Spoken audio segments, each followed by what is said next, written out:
thinking about buying your first gun, or maybe you're adding to the safe. Either way, I highly suggest that you watch this first, because what you don't know at the counter can cost you hundreds, and most folks don't even realize they're getting played. What's up, everyone? This is your boy Sully from Line 45, and today I'm exposing the greasy tricks some gun shops still pull in 2025 to squeeze every extra dollar out of your pocket. So let's make sure you don't get taken for a ride. Before anything else, let me do this quick plug. Hit the like and subscribe buttons, all the buttons that you can see below. Don't forget to leave a comment too.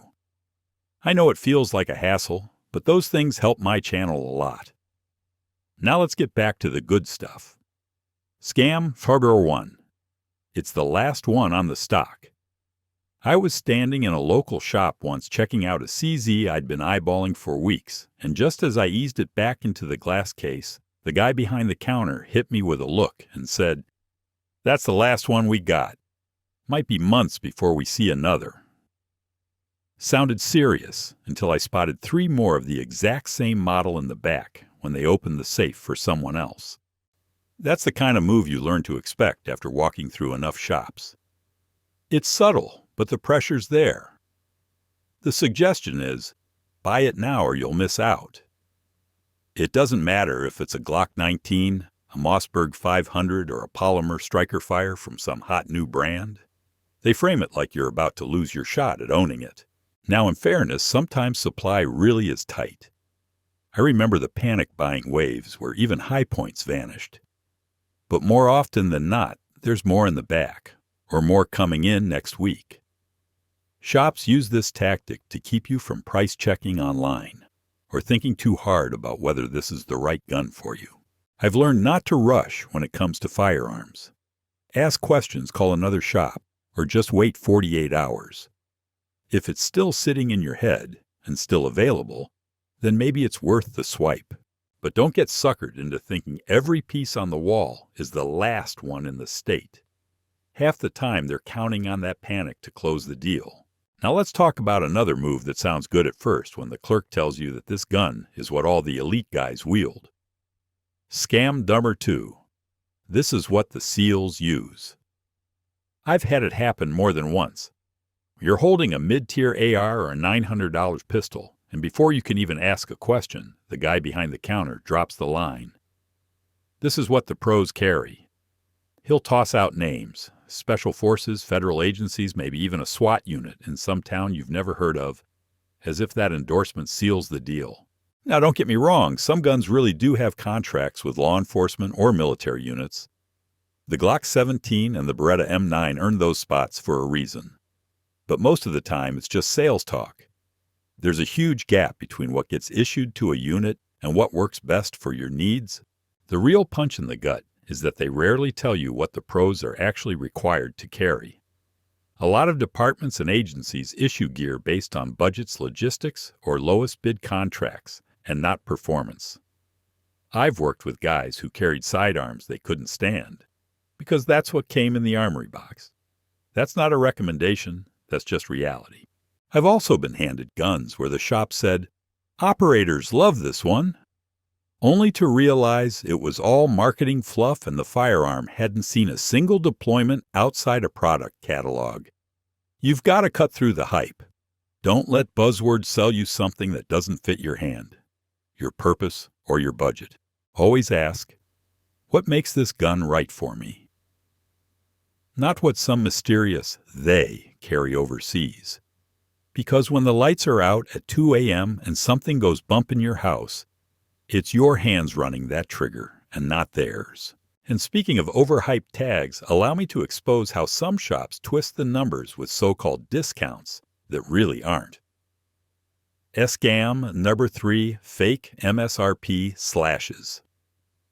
I was browsing a local spot not long ago and saw a pistol I knew like the back of my hand, a standard M&P9.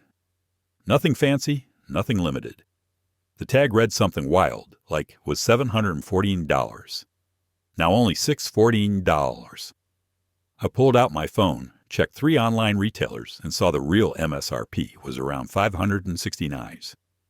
So that deal I've seen was just total nonsense.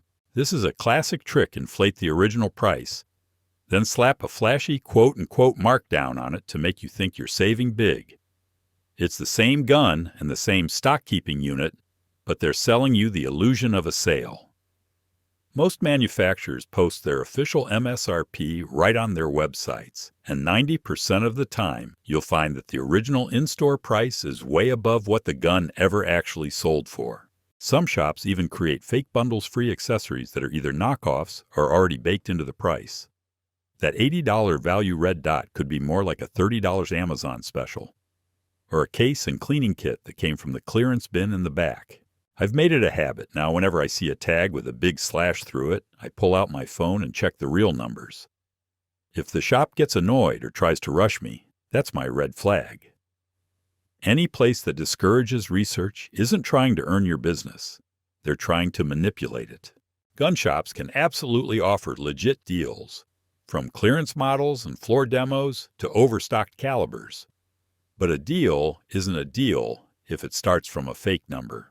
So yeah, don't fall for the price tag drama. Do your homework, trust your gut, and don't be afraid to walk out and come back later. Next up, let me reveal something that's really sneaky. Scam number 4. It's state compliant. Walk into any shop in a restricted state, say California, New York, New Jersey, and odds are you'll hear this one. Yup, this is 100% compliant. Sounds reassuring, especially when you're standing there surrounded by legal jargon and weird feature bands. But here's where it gets shady, and sometimes it's not true. I've seen shops push rifles with threaded barrels, adjustable stocks, or standard capacity mags in states where those features are flat-out banned unless properly modified. And they'll either forget to mention it, or worse, say things like, well, technically it's fine as long as you don't attach anything.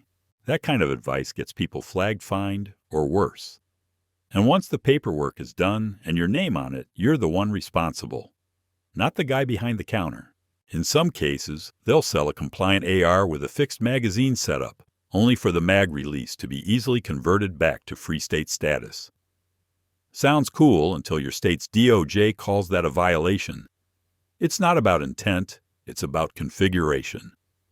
And if the firearm isn't fully compliant as sold, you're the one holding the bag.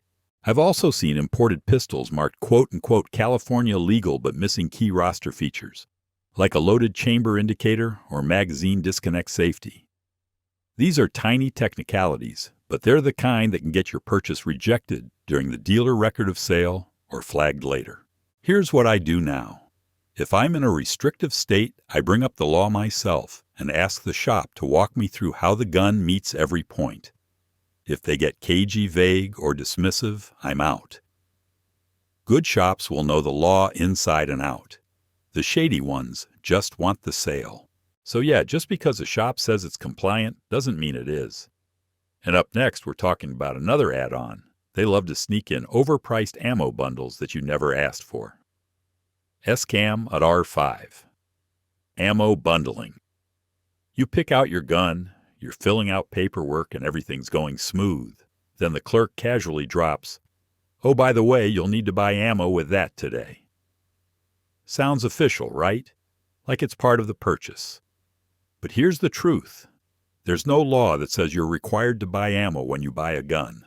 This move shows up more often than you'd think, especially during high-demand seasons or when buying something like a .380 or .38 special that might not be flying off the shelves. Shops will bundle overpriced low-quality ammo into the deal and say it's store policy that you take at least 1 or 2 boxes with the gun. Some even mark it as a package at the register without asking. Now I'm all for grabbing ammo while I'm in the store if it's fairly priced. But I've seen .223 marked up 30 to 40% just because they know you're already committed to the gun. One shop tried to sell me a steel-cased 9mm at over $1 a round, and this was months after the shortage had passed. They're banking on convenience impulse and that little voice saying, "Well, I need it anyway." And they're not wrong. You do need ammo, but not at those prices and not with forced bundling. It's just another way to pad the profit margin at your expense. What I do now is simple. Before I even agree to buy, was ammo bundled or required with this? And if they say yes, I ask if I can opt out or bring my own. If they won't budge, that's a pass. I'll take my business elsewhere. Up next, let's talk about another hidden charge they try to slide in your purchase. For me, this one is quite annoying. Scam number 6. Setup. Test fire fees. So you're ready to finalize the deal. Paperwork is done. Price looks right. Until you glance at the bottom of the invoice and see an extra charge labeled something like setup fee or test fire charge. Suddenly, there's an extra $30 to $75 tacked onto your total, and no one mentioned it until now. Here's the truth. Most of the time, these charges are completely made up. They're not required by law, and they're definitely not a manufacturer mandate. They're just adding fluff, extra cash for the shop disguised as a service. Sometimes they'll tell you it's for a test firing the gun to ensure it works. Other times, it's for cleaning and prepping or mounting optics, even if you didn't ask them to touch a thing. Now, if the shop actually performed a service, say they installed your red dot torqued the base and zeroed it at 25 yards, sure, that deserves a fee. But most of the time, they're charging you for things the manufacturer already did, or that require zero actual labor. I once bought a brand new handgun and got hit with a $50 function check fee. When I asked if they actually fired it, the guy laughed and said, "Nah, we just run the slide and wipe it down." That's not a service. That's standard handling. At this point, I always ask for a full breakdown before I sign anything. I've caught these extra fees being slipped in on more than one occasion.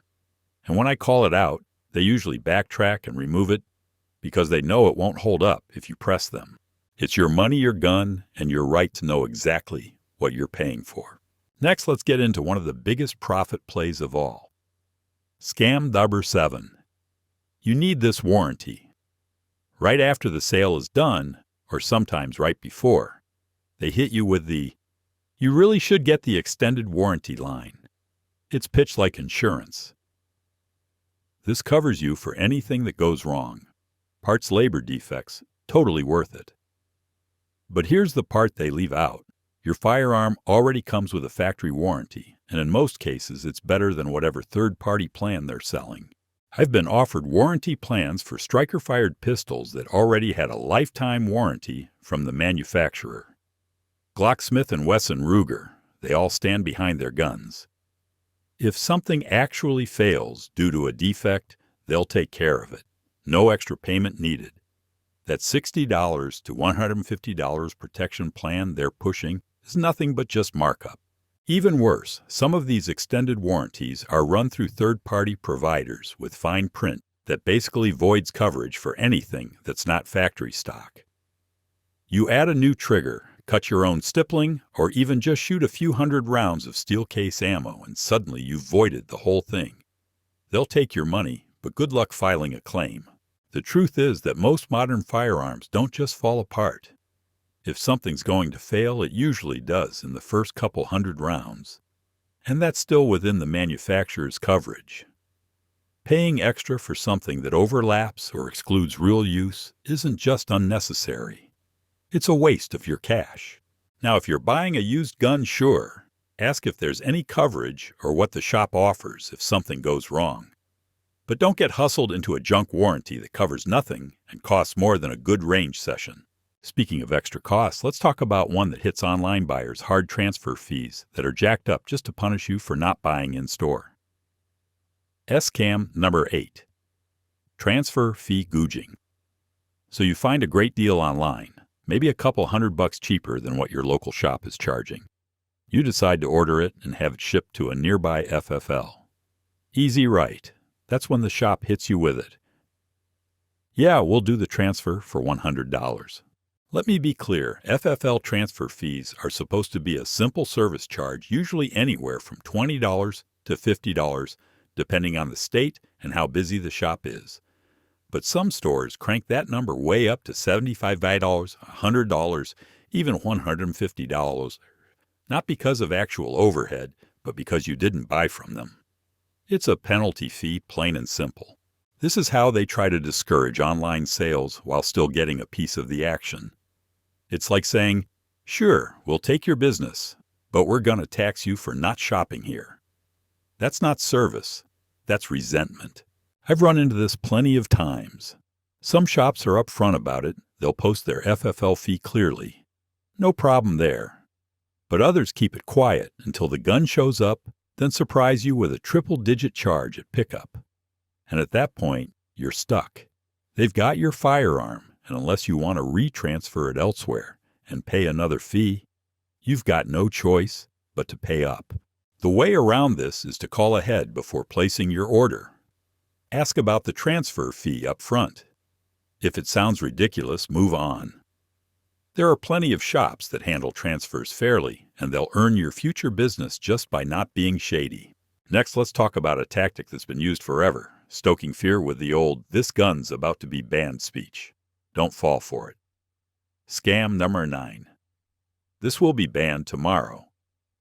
You're handling a rifle, maybe an AR or something chambered in 5.7, and the clerk leans in with a serious look. Just so you know, these are probably going to be banned soon. You might want to grab it while you still can.